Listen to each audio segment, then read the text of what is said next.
அரசன் உயர்நிலைப் பள்ளியில் கணினி அறிவியல் ஆசிரியராக பணிபுரியும் சுஜி தனது மாணவி ரம்யாவை காணவில்லை என்று உள்ளூர் காவல் நிலையத்தில் புகார் அளிக்கிறார். அவரது புகார் நடவடிக்கை எடுக்கப்படாததால் அவர் டிஜிபியிடம் பிரச்சினையை எடுத்துரைத்து கிராமத்தில் பெண்கள் காணாமல் போகும் ஒரு முறையை எடுத்துக்காட்டுகிறார். சுஜியின் புகார் பள்ளியின் நிருபரும் கூட்டுறவு சங்க தலைவருமான மலையரசன் மற்றும் அவரது சகோதரர் கள்ள மதுபான உற்பத்தியாளரான கோட்டையரசன் ஆகியோரையும் உள்ளடக்கியது. பள்ளியில் பிடி ஆசிரியராக தலைமறைவாகச் செயல்பட டிஜிபி ஒரு சிறப்பு அதிகாரியை நியமிக்கிறார். சரவணன் பள்ளியில் சேருகிறார். அங்கு அவர் மற்றொரு பிடி ஆசிரியரான சிங்காரத்துடன் பணிபுரிகிறார். சுஜி மீது ஒரு தலைப்பட்சமான அன்பை கொண்ட சிங்காரம் தனது தாத்தா அகச்சலிங்கத்திற்கு மது வாங்கி தருவதன் மூலம் அவளை வெல்ல முயற்சிக்கிறார். இருப்பினும் மலையரசனின் உதவியாளரான அமல்தாஸை சுஜி தன்னை துன்புறுத்தியதற்காக அடிக்கும் போது மலையரசன் சுஜியை எதிர்கொண்டு அவளை துன்புறுத்த முயற்சிக்கிறார். அதிர்ஷ்டவசமாக மலையரசனின் மருமகனும் விடாமுயற்சியுள்ள மாணவனுமான முத்தரசு தலையிட்டு சுஜியை காப்பாற்றுகிறார். பின்னர் ஒரு பாரில் அகச்சலிங்கம் மலையரசனை சண்டைக்கு சவால் விடுகிறார். ஆனால் சிங்காரம் கோழைத்தனமாக தப்பி ஓடுகிறார். சரவணன் உள்ளே நுழைந்து மலையரசனையும் அவரது ஆட்களையும் அடித்து அகச்சலிங்கத்தை காப்பாற்றுகிறார். தன்னை தாக்கியவர்களை எதிர்த்து போராடிய ஹீரோ சரவணனை சுஜி அங்கீகரிக்கிறார். மலையரசன் மற்றும் கோட்டையரசன் மீதான குற்றச்சாட்டுகளை விசாரிக்க டிஜிபியால் அனுப்பப்பட்ட இரகசிய போலீஸ் அதிகாரி சரவணன்தான் என்பதை சுஜி விரைவில் உணர்கிறார். மாணவர்களின் நலனில் அக்கறை கொண்ட சரவணன் அவர்களுக்கு காலணிகளை வழங்க நிதியுதவி பெறுகிறார். புதிய கணித ஆசிரியர் நாடிமுத்துவுடன் சேர்ந்து பள்ளியில் போதைப்பொருள் பயன்பாடு குறித்து விசாரிக்கிறார். இரவில் மலையரசனின் சகோதரர்களின் சட்டவிரோத நடவடிக்கைகளை சரவணன் கண்காணித்து அவர்களின் சட்டவிரோத நடவடிக்கைகளை கவனிக்கிறார். கோகுல் என்ற மாணவர் ஒரு கட்டிடத்திலிருந்து விழுந்து பலத்த காயமடைந்தபோது சரவணன் அவரை மருத்துவமனைக்கு அழைத்துச் செல்கிறார். சம்பவத்தை நேரில் பார்த்த கோகுலின் வகுப்பு தோழனை சுஜி மருத்துவமனைக்கு பின்தொடர்கிறார். கோகுலின் காயங்கள் ஒரு விபத்து அல்ல, மாறாக கோட்டையரசன் தனது சட்டவிரோத நடவடிக்கைகளை மறைக்க முயன்றதன் விளைவாகும் என்பது தெரியவந்துள்ளது. அன்றிரவு சரவணன் மாறுவேடமிட்டு கோட்டையரசனின் சட்டவிரோத மதுபான தொழிற்சாலையை தாக்கி தனது ஆட்களை கொடூரமாக அடித்து தொழிற்சாலையை எரிக்கிறார். இதற்கிடையில் மாலையரசனின் மருமகன் முத்துவை கடத்தி தனக்கு ஏற்பட்ட இழப்புகளை ஈடுகட்ட சிங்காரத்தை பட்டாசாமி தூண்டுகிறார்.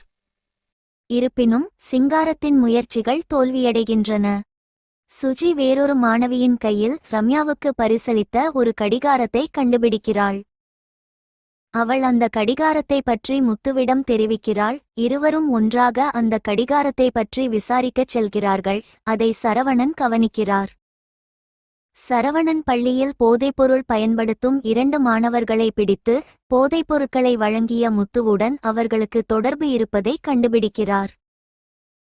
பள்ளி குளியலறையில் பெண்களின் நிர்வாண வீடியோக்களை இரகசியமாக பதிவு செய்வதைக் கண்ட முத்து ரம்யாவை கொன்றதையும் அவர்கள் வெளிப்படுத்துகிறார்கள். மலையரசனின் வீட்டில் வேலை செய்யும் தாயம்மாவின் மகள் ரம்யா.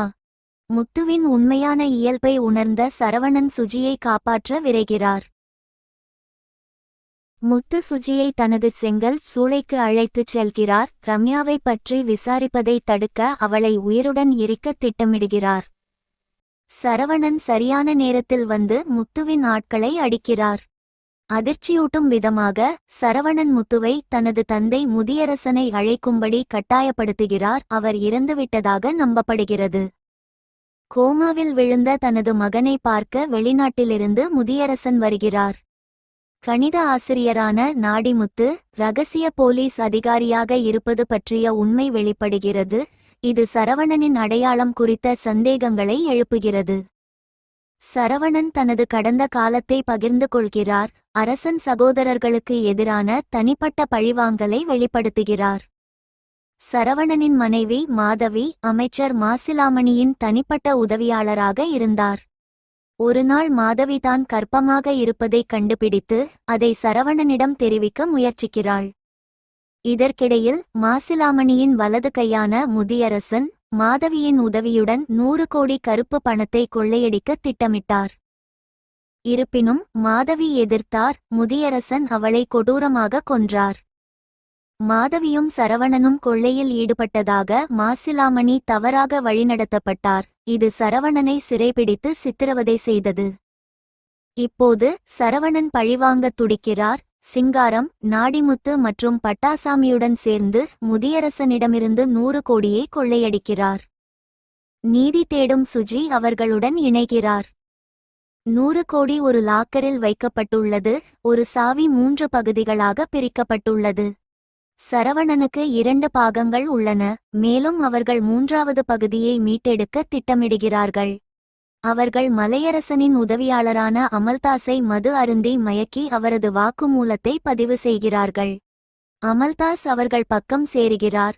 மேலும் அவர்கள் பம்பாயைச் சேர்ந்த சர்வீஸ் இன்ஜினியரான சார்லஸை கடத்தி லாக்கரை திறக்க திட்டமிடுகிறார்கள். சிங்காரம் லாக்கரை சரிசெய்ய சார்லஸ் போல் நடிக்கிறார். இதற்கிடையில் சரவணன் தகவல்களைச் சேகரித்து ஒரு திட்டத்தை வகுக்க சார்லஸின் கருவிப்பெட்டியில் ஒரு உளவு கேமராவை வைக்கிறார். முடியரசன் சகோதரர்கள் ஒரு இரகசிய போலீஸ் அதிகாரியாக நாடிமுத்துவின் உண்மையான அடையாளத்தை கண்டுபிடித்தனர். ஆனால் அவர் பாதிப்பில்லாதவர் என்று நம்பி அவரை காப்பாற்றுகிறார்கள். 3வது சாவியை பெற சரவணனும் சிங்காரமும் இரவில் முதியரசனின் வீட்டிற்குள் பதுங்கிச் செல்கிறார்கள். வழியில் பல தடைகளை எதிர்கொள்கிறார்கள். இறுதியாக அவர்கள் முதியரசனின் இடுப்புச் சங்கிலியிலிருந்து சாவியை மீட்டெடுக்கிறார்கள். கொள்ளைக்கான பணிகளை குழு ஒதுக்குகிறது. நாடிமுத்து பாப்கார்ன் இயந்திரத்தை கெடுத்து சரவணனை ஒரு சேவையாளராக உள்ளே நுழைய அனுமதிக்கிறார். சிங்காரம் பொறுப்பான சிசிடிவியை திருப்பிவிடுகிறார். மேலும் சுஜி சிசிடிவி காட்சிகளை முந்தைய நாளின் பதிவுகளுடன் மாற்றுகிறார். இருப்பினும் தியேட்டர் மேலாளர் சூரிக்கு போலியான மிரட்டல் அழைப்பு தோல்வியடைகிறது. சரவணன் பாதுகாப்பு காவலர்களுடன் சண்டையிடுகிறார். அதே நேரத்தில் சிங்காரமும் நாடிமுத்துவும் மலையரசனின் கவனத்தை சிதறடிக்கிறார்கள். குழு பெட்டகத்தை அணுகுகிறது. சரவணன் ஒரு வெடிகுண்டு மற்றும் மோட்டார் மூலம் இயங்கும் பெல் கன்வேயரை பயன்படுத்தி கூரை வழியாக பதுக்கி வைக்கப்பட்ட பணத்தை எடுக்கிறார். இதற்கிடையில் சரவணனின் மகனின் கொலை மற்றும் அவரது சகோதரர்கள் மீதான தாக்குதல்களில் அவருக்கு உள்ள தொடர்பு பற்றி முதியரசனுக்கு தெரியும். தியேட்டரில் கொள்ளையின் போது தியேட்டர் கூட்டத்தை பிஸியாக வைத்திருக்க சிங்காரம் பாம்பாட்டிகள் மற்றும் பிற கவனச்சிதறல்களை பயன்படுத்துகிறார். கொள்ளை முடிவடையும் நேரத்தில் அமைச்சர் மாசிலாமணியும் காவல்துறையினரும் வந்து முதியரசனையும் அவரது சகோதரர்களையும் எதிர்பாராத விதமாக பிடிக்கிறார்கள். சரவணனை தவிர மற்ற குழுவினர் தியேட்டரிலிருந்து பாதுகாப்பாக தப்பிக்கிறார்கள். ஆனால் சரவணனின் தலைவிதி மற்றும் கொள்ளையடிக்கப்பட்ட பணத்தை பற்றி அவர்கள் கவலைப்படுகிறார்கள். திரையரங்கில் மதகஜ ராஜா திரைப்படம் திரையிடப்பட்ட போது நடிகர் விஷாலின் காற்று நிரப்பப்பட்ட கடவுட்டுக்குள் பணம் மறைத்து வைக்கப்பட்டிருந்ததை நாடிமுத்து பின்னர் உணர்கிறார்.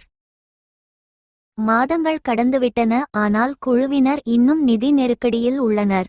சரவணன் பற்றிய எந்த செய்தியும் இல்லாததால் அவர்கள் ஏமாற்றப்பட்டதாக உணரப்படுகிறார்கள். சரவணன் கொள்ளையடிக்கப்பட்ட பொருட்களுடன் தப்பித்துவிட்டதாக நம்புகிறார்கள். சரவணனின் உண்மையான அடையாளத்தை பற்றி மேலும் அறிய நாடிமுத்து சிறைக்குச் சென்று உண்மையான சரவணன் இன்னும் சிறையில் இருக்கிறார் என்பதையும் கொள்ளைக்கு தலைமை தாங்கியவர் போலியானவர் என்பதையும் அறிகிறார். அவர்கள் பேசிக் கொண்டிருக்கும் போதே அவர்கள் ஒவ்வொருவருக்கும் கொள்ளையடிக்கப்பட்ட பணத்தில் தங்கள் பங்கை கொண்ட குளிர்சாதன பெட்டி கிடைக்கிறது. போலி சரவணன் அசல் சரவணனையும் பிணையில் விடுவித்திருந்தார். இதற்கிடையில் போலி சரவணனுக்கு கோவாவில் 200 கோடி கருப்பு பணம் பற்றிய தகவல் கிடைக்கிறது. இது அவரை அடுத்த கொள்ளைக்கு தயார்படுத்துகிறது. மாசிலாமணியும் அவரது ஆட்களும் முதியரசனையும் அவரது சகோதரர்களையும் கொடூரமாக சித்திரவதை செய்கிறார்கள். பணத்தை பற்றிய தகவல்களை பெறுவதில் உறுதியாக உள்ளனர். மேலும் மாதவியை கொன்றதற்காகவும்